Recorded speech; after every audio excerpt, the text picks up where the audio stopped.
turabasuje cyane tubifurije gukomeza kumererwa neza muri uyu mwaka mushya w'ibihumbi 2021. Nitwa na Christine Hirishwa ambahaye ikaze ku Ibendera TV.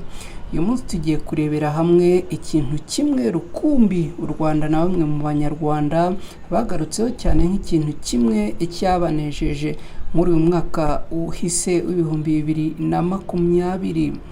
Ubusanzwe ubuzima bwa muntu akenshi aranira iteka kuganisha mu munezero.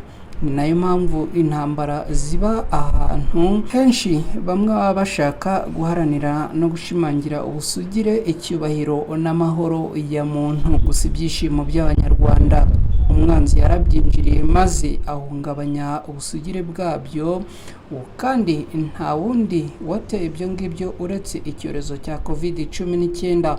Aho itangazo rya Minisiteri y'Ubuzima mu Rwanda ryo kuwa gatandatu tariki ya 14 Werurwe muri uwo mwaka w'ibihumbi 2020 yavuze inkuru yakomerekeje ndetse igakomerera bamwe mu Banyarwanda kuyumva, aho iri tangazo ryavugaga ko mu Rwanda habonetse umuntu wa mbere wanduye icyorezo cya coronavirus cyiswe COVID-19. Abanyarwanda kuva uwo munsi kugeza na n'ubu ibyishimo byarayoyotse, batangira kubuzwa gusuhuzanya, batangira kubuzwa kwegerana, insengero zirafungwa, indege n'imodoka zirahagarikwa, ndetse habayeho n'igihe kidasanzwe aho abantu bategetswe kuguma mu rugo burundu, wahavuka bihanirwa, byose kubera icyorezo cya COVID-19. Nubwo uwo mwaka w'ibihumbi 2020 wabayeho kwishima hafi ya ntabyo, ariko ikintu kimwe rukumbi cyaciye muri rihumye icyorezo COVID-19 maze gishimisha bamwe mu Banyarwanda ubwo ijwi rya Papa Francis yo ku cyumweru tariki 25 z'ukwezi kwa 10 mu mwaka w'ibihumbi 2020 yumvikanye rivuga ko Umunyarwanda Antoine Kambanda yagizwe umwe mu bakaridinari. Papa Francis yashyize hanze urwo rutonde rugizwe n'abantu 13 bemererwaga kuba bagiye kuba abakaridinari. Umwepiskopi wa Kiliziya Gatolika mu Rwanda i Kigali Antoine Kambanda yaramaze gutangazwa maze bidasubirwaho. Kiliziya Gatolika mu Rwanda ibikoze amateka yo kugira umukaridinari. Byari amateka, byari ibyishimo, byari umunezero kuri bamwe mu Banyarwanda. N'amazina Papa yatangaje nyuma y'isengesho rizwi nka Angelaze ryasomewe ku rubuga rwa Mutagatifu Petero i Roma saa 6 z'amanywa kuri uwo munsi.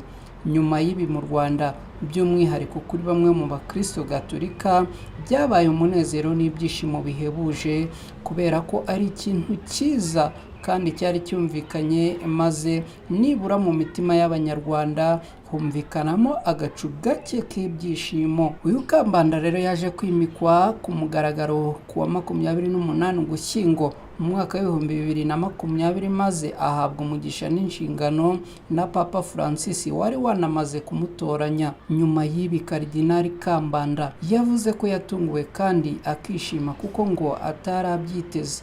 Yagize ati: "Sinari mbyiteze, sinari mbyiteguye, sinari mbyizeye n'ubwa mbere, ariko ndashimira Imana yaduhaye umugisha nk'Abanyarwanda no kuba twaratekerejweho na Papa Francis." Bisobanuye ko mu Rwanda Kiliziya Gatolika imaze gushinga imizi kandi kabigiye no gutanga ubutumwa muri Kiliziya Gatolika ku isi yose.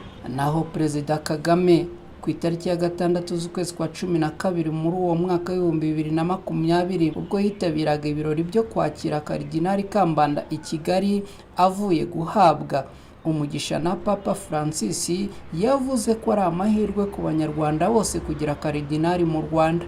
Yagize ati: "Twateraniye hano gushimira Imana impano yaduhaye kubera ko Imana yimitse umwana w'u Rwanda, kandi turashimira nyiricyubahiro Papa Francis wamuzamuye akamushyira mu bajyanama be ba hafi." Bimwe mu byaranze Karidinari Antoine Kambanda ni ibingibi.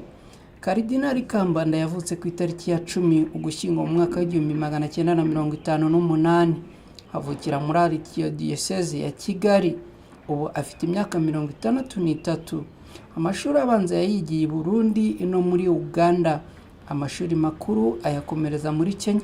Yarangije amasomo ya teolojiya mu seminari nkuru ya Nyakibanda muri Diyoseze ya Butare. Mu ruzinduko rwamaze iminsi 2, Papa Yohani Paul wa II yagiye mu Rwanda mu mwaka w'1990 kuwa 8 Nzeri, nibwo yahaye ubusaseredoti abadiyakoni 31 mu misa yabereye Imbare mu murenge wa Shyogwe mu karere ka Muhanga. Ubu ngubu abo barimo 25 bo mu Rwanda na 6 bo muri Repubulika Iharanira Demokarasi ya Kongo. Benshi muri bo ubu ntibakiriho, ariko mu bakiriho harimo 2 babaye abasenyeri. Abo ni Antoine Kambanda, umushumba wa Diyoseze ya Kigali, ndetse n'umushumba wa Diyoseze ya Ruhengeri, Musenyeri Harorimana Vincent. Agihabwa ubusaseredoti, Musenyeri Kambanda yatangiriye ubutumwa bwe nk'umwarimu, akaba n'ushinzwe amasomo mu seminari nto ya Ndera i Kigali. Kuva mu mwaka w'1993 kugeza mu mwaka w'1999 yagiye gukomereza amasomo muri kaminuza i Roma, ahakura impamyabushobozi ihanitse muri teolojiya. Kuva mu mwaka w'1999 kugeza mu mwaka w'2005 yabaye umuyobozi wa Karitasi ya Diyoseze ya Kigali, aba n'umuyobozi wa Komisiyo y'Ubutabera n'Amahoro muri Arikidiyoseze ya Kigali. Yabifatanyaga no kwigisha mu seminari nkuru ya Nyakibanda, akaba n'umuyobozi wa roho mu seminari nkuru ya Rutongo. Kuva mu mwaka w'2005 kugeza mu mwaka w'2006 yabaye umuyobozi wa seminari nkuru ya Kabgayi. Mu mwaka w'2006 kugeza mu mwaka w'2013 yagizwe umuyobozi wa seminari nkuru ya Nyakibanda. Ku itariki ya 3 Gicurasi mu mwaka w'2013 nibwo Papa Francis yamutoreye kuba umushumba wa Diyoseze ya Kibungo. Intego ye ni Youth Vitam Habinti, bivuze ngo bagire ubuzima.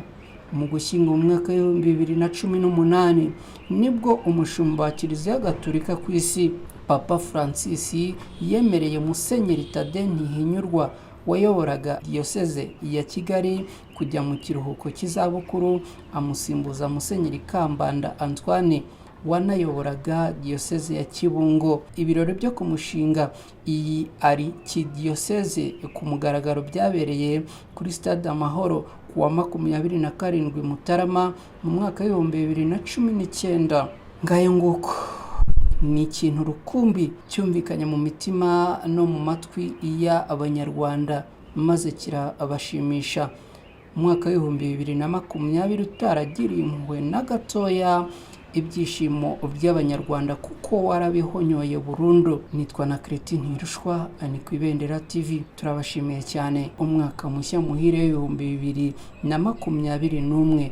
Muzahahe kandi muronke, muzagira ibyishimo, amahoro n'amahirwe n'uburumbuke mwavukijwe n'umwaka w'2020 muzabironke muri uyu mwaka w'2021. Mugira amahoro y'Imana.